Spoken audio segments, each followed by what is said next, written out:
Good morning and welcome to SimWorld today, a Tuesday morning edition, February 4th. I'm Marsh, joined back again, Rick Blaze. Good morning, Ricky. How are we? Yo, yo, yo. The freaks come out at the night and in the day. They come out though. Let's get to it. What the hell is that supposed to mean? I'm just stating world facts. You One you, you hell don't of you a don't need a one reason to hell of a state a fact fact. to start the morning, and one hell of a fact to start the morning off with there, Richard. We got plenty to get to. Uh, let's start with SWBA, where movement is movement, and movement may very well continue. Trade deadline coming up here on Thursday at 3 p.m. Thank God it's not any later in the day. Allows us to actually have the afternoon to decompress from a flurry of potential deals. Although teams didn't get the memo and took a lot of their action over the weekend. We're not talking about what just happened, though. We're looking at what could still be. None of the big stars are left except for, and I'm not considering him a big star, but he's at least a big name, Jimmy Butler. So, not talking Jimmy Butler, though. Rick, what would you expect to see, or what would you hope to see? What would you maybe think is good to see in the upcoming days ahead of the trade deadline and up to it? Well, the only thing I think that's guaranteed I'm going to see is the Golden State Warriors are going to trade for somebody. They've been calling everybody and their mama about. They call me, and so Oh, I oh, accepted the bad call deal for and them. huh? Well, I said they look. you They heard me. need players to win ball games apparently. So they've been calling everybody and their mama about their availability. It's The basketball contract they wanted players, to bring Rick. They me want in. basketball players. Yeah, that's what I'm talking about. Ain't Oh, nobody. I just thought If I you were a play ball, player. you can't play ball. Players are players, baby. You put whatever word in front of that. At the end of the day, it's still a player, and that's me, no matter Okay, what it is. okay. So I expect the Warriors to make some sort of a deal. Um, they've been really you know how you go to those public places, restrooms, and then they have someone's name, phone number, and name just plastered. For That's a good yours. time, call this number, and it's just on the public restroom. That's what the Warriors are looking like right now. Hey, you want to play some basketball? Hey, just call this number right here on the hotline, man. We got something for you. So I expect the Warriors to make some sort of a deal. I don't know what that deal is going to look like, but they're definitely in desperation mode. So I expect them to make a deal, if nothing else, before Thursday's deadline. That I agree. They were linked heavily to Levine and Butler. The quote for Butler that the Warriors have backed out over the weekend. As of now, that little inclusion I think matters because I think if that asking price gets lower and lower and lower, now the challenge would be finding the money to make a deal work. But the Warriors do seem like the team that's going to make a move, and it kind of feels like they're going towards Nikola Vucevic. And let me just say something: they won last night against the Magic. Um, that was an atrocious offensive game from Golden State. They played terribly on offense. They did not make a lot of threes, 30% from the field, but the problem with this team is not necessarily their shooters. It's the fact that they have nobody else that can create on the ball, and it's why their offense has so often stagnated this season. So while Golden State needs to make some type of a move because whittling away at 25 and 24 where they are now and being able to find no semblance of consistency since that 12 and 3 start is not really the way to move forward. Like you don't say, okay, well, this is who we are. Let's just call it a day. Let's do something. I don't know that Vucevic really moves the needle for them. Yes, he's been a good 3-point shooter this season, but he's also been a really bad 3-point shooter as of late. He started off really good. They need to find somebody who can do something on the basketball. And Jimmy Butler, regardless of what his long-term future, at least he's a guy that can create with the ball in his hands. The problem is you have to give up Andrew Wiggins in that deal because otherwise you're aggregating like 6 guys to make a deal work. So even if you give up no draft capital, which would be a pretty good haul for a guy he's still a starter, high-level starter in the current SWBA, the contract's needed and it being Andrew Wiggins, who's just about to turn 30 here in the next couple weeks, that's not a guy that I want to ship away for Jimmy Butler, even if I don't think anyone's going to argue that Jimmy Butler's a better basketball player. I think Andrew Wiggins is a better fit in Golden State. So unless something really pries loose and you get Vucevic, I think you walk away from that deal and you go, all right, well, at least it's something. And I don't know that that's really the best way to move forward after a trade deadline, Rick, but it's better than standing pat.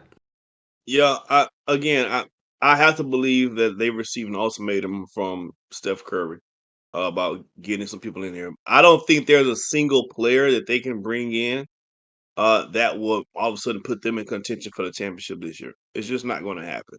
Well, I mean, there I is, but don't. it's not a trade that's going to happen. Yeah, it's not. Yeah, yeah. I mean, of course, you could if you could get Jesus Christ to come in and start at point Oh, guard, I didn't yes. know JC But was a baller like that. Okay, yeah, well, you okay. apparently you don't know your list of ballers. I see you, We JC. All should have a right. segment about the top 10 list of just all time ballers, and so Hey, we can JC, school number you one. on who the ballers really are. Where's Muhammad rank in that biblical list of yours? Oh man, he's up there now. He get a little love too. He get a little love too. He get a little love too. He's on the list. He's on the list for That's the sure. real. Uh, Feel the MJ LeBron argument. We need the Muhammad VJC argument on the floor. What are we talking about? now that Now that is an argument of all arguments. Now you want to talk about people fighting for their love. Now that's a fight. That's a drag 'em out fight. We're not even gonna get that deep into the woods. All right. So but no, listen, there's no move that they can make by the trade deadline that's going to put them in contention for a championship. I think they're trying to appease their superstar Steph Curry, who knows he's on the back end of his career and he wants the opportunity to win one more time before he gets out of here. And I think he's told the Warriors that, hey, I want to win. If Yeah. you guys are not talking about winning the championship, then maybe I shouldn't finish my career here. I'm assuming that's probably I what he don't think it's told. gone that far. I think it's You more of don't a think I'm the tired. Warriors are acting like Hold on, hold on. somebody put lit a fire under them a different kind of way? Yes, I'm not saying that he didn't go in and say we need to do something. And I would say also this. I don't think that Mike Dunleavy is sitting there saying like I think we're fine actually. 25 and 24 now. I think we're pretty good. And leading up to last night was 24 and 24. But I don't think it was as far as Steph Curry saying find me somewhere else to play. I think he's the last superstar that'll play out his. I mean, Luca was supposed to be, but and Wemby might very well, but I think he's not going to force his way out of Golden State. I just don't think that's not how he has carried himself for his entirety of his career. I think there's a lot of pride in that. And I also think they have the assets necessary to build a team. It's not like the Los Angeles Lakers who didn't really have the assets in place to be able to build around a late career Kobe Bryant or the Dallas Mavericks who didn't have the assets in place to build around a late career Dirk Nowitzki. The Warriors actually have the assets. They have a ton they have all of their draft picks, which is not insignificant, and you see the value that the Timberwolves in 2031, that the asset that is suddenly the best trade piece in the De'Aaron Fox deal. The Warriors 2031 is a better asset than that. And if they decide to move on from picks, they're going to get good pieces. It's just a matter of who do they end up going off with and what is the draft capital. At this point, it seems like top a top 14 protected first round pick in 2025 is their best asset to move at the deadline. And for what's available, makes sense for who's there. Real quick before we move on, this Jimmy Butler situation, I have a prediction. I think the next collective bargaining agreement, whenever that is, I think because of Jimmy Butler's situation and things like that, but the way he's really carried on, I believe they're going to have some clause in the contracts moving forward where they're going to the SimWorld Basketball Association are going to put a clause in where they're not going to have to pay all this guarantee money to players who are trying to exodus their way out of these teams and organizations. I can almost guarantee it. They're not. I can see Yep. them saying we're not paying guarantee money, fully guaranteed. If you act in this kind of way, I don't know how the clauses are going to come, but I'm sure we're going to start seeing all contracts for the SWBA not be completely fully guaranteed for actions like this moving forward. Rico mentioned the same thing we did the late night pod that had to get re-uploaded yesterday, talking about when we were recapping that. And I'll just to add to that, and then we got to jump on is those do exist. I mean, Chris Paul's deal that he signed with Phoenix had non-guaranteed years at the end of the deal. Chris Paul carried himself better than Jimmy Butler, so those do exist for late career guys. I mean, the only difference is that it's just essentially a team option. That's what the Right. terminology is in the SWBA. In the SWFL, they call it non-guaranteed money. It's just a team option, right? That's all it really boils down to. We're getting into more CBA semantics, but it does seem like some type of reform is likely to come. All right, let's jump on to a man that's trying to reform the league when he gets there, and that is one Cooper Kingy Cross, who has said now on the record he would prefer to play for the Washington Wizards. The Maryland Terrapin, now the Baltimore native, would like to stay in the DC metro area. Good, bad? What are your thoughts here, Rick, on a guy that supposedly wants to stay home? This is a slam dunk. I don't know why the Wizards don't just go ahead and declare him their number one pick right now. Go ahead, start selling the tickets right now, baby, for next season. This is a slam dunk. There are a few players that's came into the league who has had the talent and the opportunity to play for their hometown, and every player who has done so has risen that city and raised the team and sold tickets. LeBron James in Ohio, Derrick Rose in Chicago. Those guys were supremely talented, top five guys, and when they played for their hometown, it raised the entire city, it raised the entire organization, and it put butts in the seats, which is what the Wizards need to do. People are going to say, "Oh, Sherwood's the number one pick." Maybe so. I'm not here to argue about, but I'll say this: the talent level from Sherwood to CKC is not so far off that Hmm. you can't fathom yourself drafting CKC at number one, the hometown guy who's gonna do way more in jersey sales, way more in ticket sales, way more in community type stuff than Sherwood would, especially initially out the gate because he is from the city and that team need talk about a savior. The team needs somebody that's going to get them over the hump, give them something to be proud for, something to look forward to. CKC is that guy for the Wizards, and it's not even close in my opinion. So if Washington right now, I mean, first off, let's say this: yes, if the choice is between, if they're sitting at number one, and I've said this already, I think CKC could be the number one pick regardless of where he's going, just because of I like his skill set. But if you're stacking him up, there's not a huge delta in any direction between CKC, Jameson Johnson, and Lemarian Sherwood. The only question is like Trey Turner, do you jump him in there? Is he in the number one conversation? But if you're Washington right now, you've got a 3.5 game lead, if you will, on Utah for the number one pick, which means if they were to enter with the highest odds, they could not drop. I believe it's outside of number five. So worst case scenario, you're sitting at number five, but I think it's like a 40% chance you're sitting in the top three. If that's the case, I think you're getting, and I think we would see a much more aggressive campaign by those out of Cooper King Cross's camp to say, Utah, Charlotte, Brooklyn, New Orleans, whoever, you pick a number one. I don't, I don't know that CKC is really interested in playing there. We haven't seen a guy in the SWBA force his way to an organization really since Kobe Bryant made his way to Los Angeles. And that's why he ended up as the whatever 11th, 13th pick that he did. But I think that there's a real a possibility here for a team to look at him and say, well, he doesn't want to be here. We've never seen a star young player sign the 5th-year restricted offer that essentially makes them an unrestricted free agency much sooner in their career. I think the only thing that it becomes is does another team try to force Washington to trade up, saying, you've got a guy that wants to be there. We obviously know you want to be there. How about you move up to number one and take this guy? And then it just becomes a CKC forces way. Is there more aggressive staturing or posturing by CKC to try to get there? It's nice to wish it now. If Washington lands in the top three, I think that's what they have to be hoping for. Because if they fall out of there, I think a team in the top three is going to start to say, you got to move up because we will still take 5 years of CKC of good basketball. So you're going to have to move up into here. But if you land in the top three, I think a team can say, is it worth the risk of getting Lemarian Sherwood, getting Jameson Johnson, or trying to force some type of asset out of the Wizards at number three? I think that's now the story to watch coming up to the draft is where does Washington end up? 100%. If Washington's in the top three, you got to do He's there. anything you can to get CKC. And if they fall out of It's it, I think you have to trade back up into it. Would be right. Yeah, and the team. I think Go this ahead. is one of those rare opportunities again that you get to change your the outlook of your program overnight, and that doesn't happen often. So this is all hands on deck if you're the Wizards. You haven't done much right in your organizational career, period. here's a chance to finally get something right if you're the Wizards.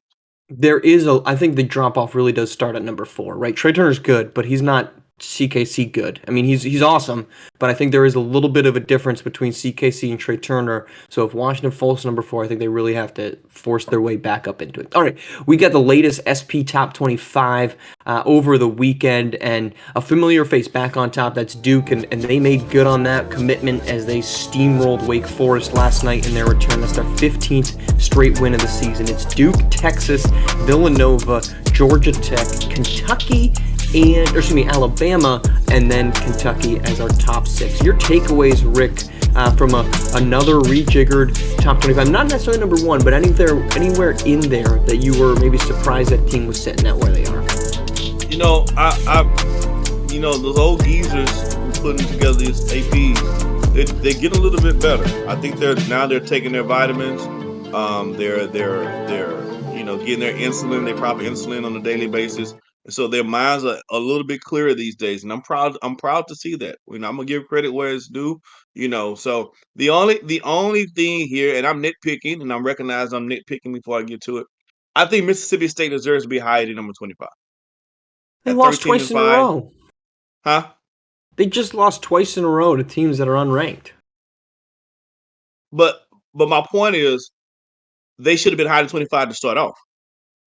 Well, they were 16 last week, and then they Okay, dropped to okay, 25 because they okay, lost again. okay. Thank you for the clarification. See, the old geezers are on their note. Are you the old And geezer? Are you the old geezer? do I look like an old geezer?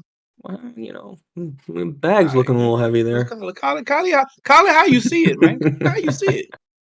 You see an old geezer, you call it an old geezer when you see one. An old geezer. So, all right, besides Mississippi State, anything Besides that, anything else everything in else looks there? pretty good. I don't have much of a complaint. UT deserves where they are. Obviously Duke deserves where they are. Now I think you guys put way too much glazing on Duke's win yesterday on a 2-14 with Wake Forest. That's crazy. Y'all actually whatever. But I I mean, they think just steamrolled them. That's pretty much it. they're 2-14. Yeah, they I suck. I think the mean, but they I think just the conversation be more of if they didn't steamroll them. We'll be talking about them this morning how they didn't steamroll what is them. I that? mean, you can't. 62 to 14 You for That's like something like giving that. the sun credit for shining. This is The true. sun shines.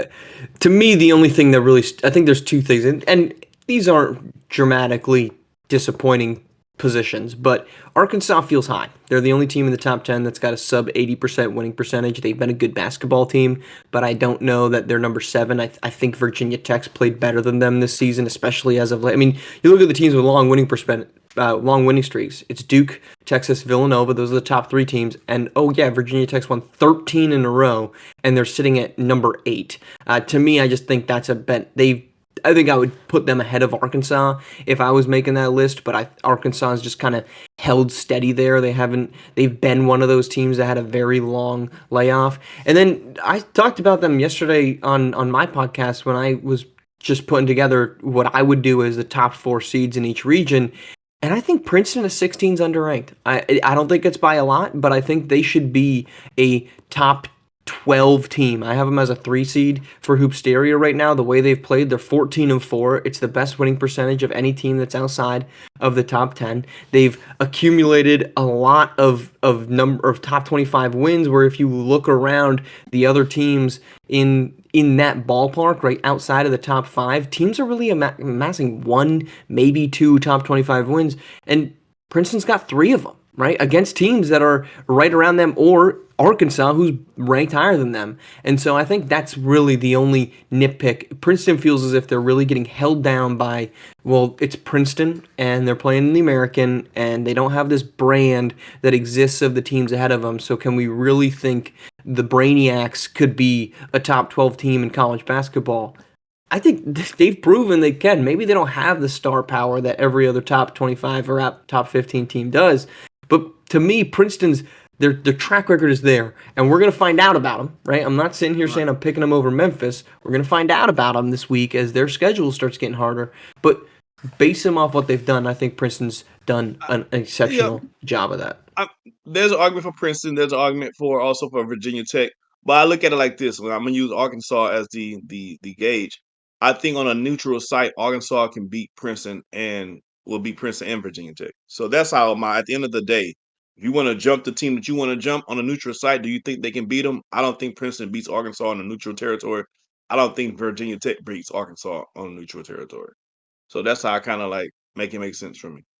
We will find out because Princeton gets a big matchup. That continues our slate of action tonight. We've got a doubleheader on CBS: Florida, South Carolina at 6:30, Alabama, Tennessee at 8 o'clock. It's As gonna be a good game, folks. Tennessee slipping their way back up to 500 as they try Stop, to find their stop, way into hoops stop, area.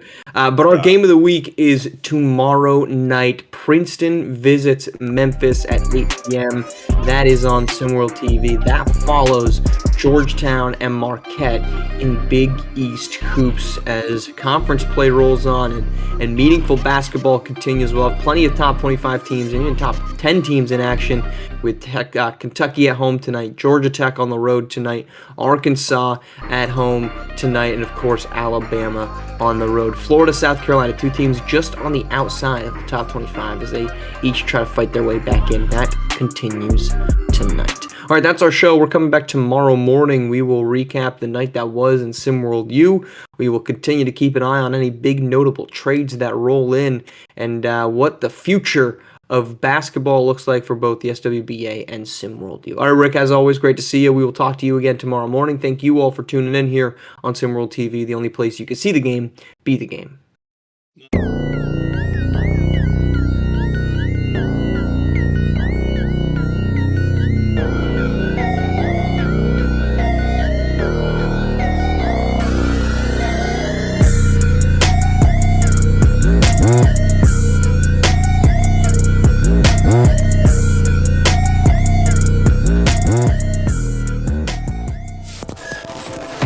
This has been a presentation of SimWorld Sports.